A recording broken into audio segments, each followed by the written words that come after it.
Today we start off a new series that we'll show from time to time called Origins, where we explore the histories and lore of a favorite horror icon. We start off with the original Boogeyman and a nightmare to all babysitters, with The Shape, aka Michael Myers.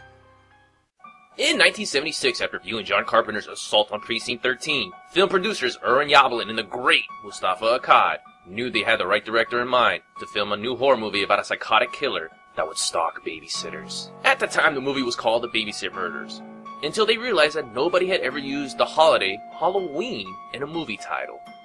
John Carpenter brought in his girlfriend Deborah Hill to come and co-write the movie.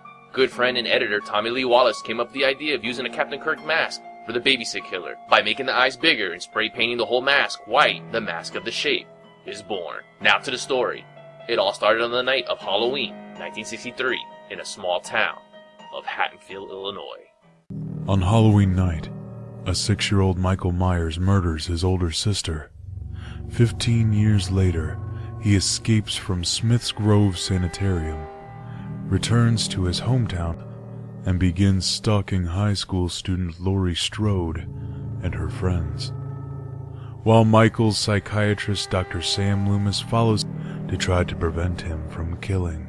Michael Myers is one of my favorites. He's just a cold-blooded killer. This movie brought the horror, the fear to, our safe haven, which was, our homes.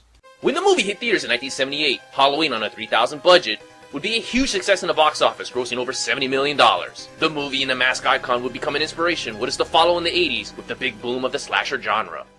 Michael Myers has the iconic William Shatner mask, which is a badass mask, might I say. But man, did you see the Drift King in Halloween and that driving skill?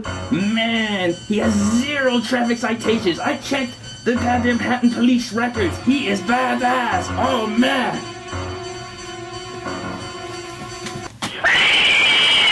In 1981, Carpenter and Hill wrote and produced the sequel of Halloween 2, which also became a box office hit. Here it explains why Michael Myers is visually targeting babysitter Laurie Strode.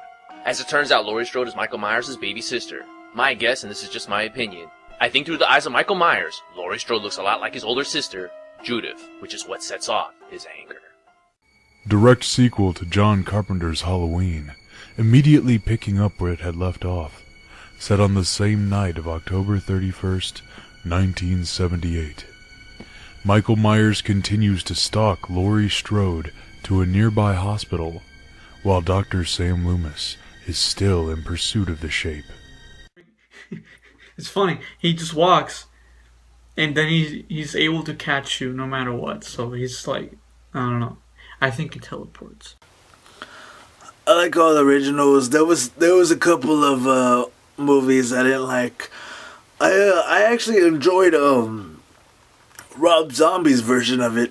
In 2007's Halloween remake, in Rob Zombie's version, Michael Myers grows up under a trailer trash family, having a history of killing animals, which is always the start of bigger things to come. Michael's sister Judith Myers, instead of taking Michael out trick-or-treating, makes the mistake of having sex with her boyfriend. Lucky bastard.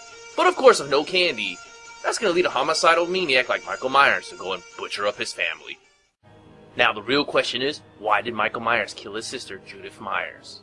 In the 1979 novel version of the movie, Halloween, it goes more deeper into the background of Michael Myers. During the dawn of the Celtic race, a 15-year-old disfigured boy, Enda, was in love with the king's daughter, and after being rejected, he slayed both the king's daughter and her fiancé, leaving the town's villagers to take swift action on the killer. Enda's cursed soul was left wandering the earth, forever, recreating the night's events over and over. Now let's fast forward to the events of the movie in 1963. Michael Myers' grandmother has expressed concerns over her 6-year-old grandson, who has admitted to her that he hears voices and has visions of the killings from Enda. Now, it turns out Michael Myers' great-grandfather shot a couple to death at a harvest dance on Halloween 1898 or 1899, which got him hung. The novel version definitely adds more of a Celtic storyline into the Shape's madness. But even in the movie, for example, in 1981's Halloween 2, Michael Myers writes in blood the word Samhain on the chalkboard. What does that mean? And why does he always kill on Halloween?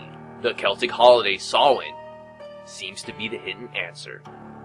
Throughout the many sequels, Michael Myers has been able to track down his sister Laurie Strode in the mountains of California, to eventually killing her in Halloween Resurrection. His last known whereabouts? Unknown. But he's out there, somewhere, With the death of his sister, Michael Myers can now go away and, who knows, maybe even die, unless he runs into somebody that reminds him of his sister, and if the date happens to be Halloween.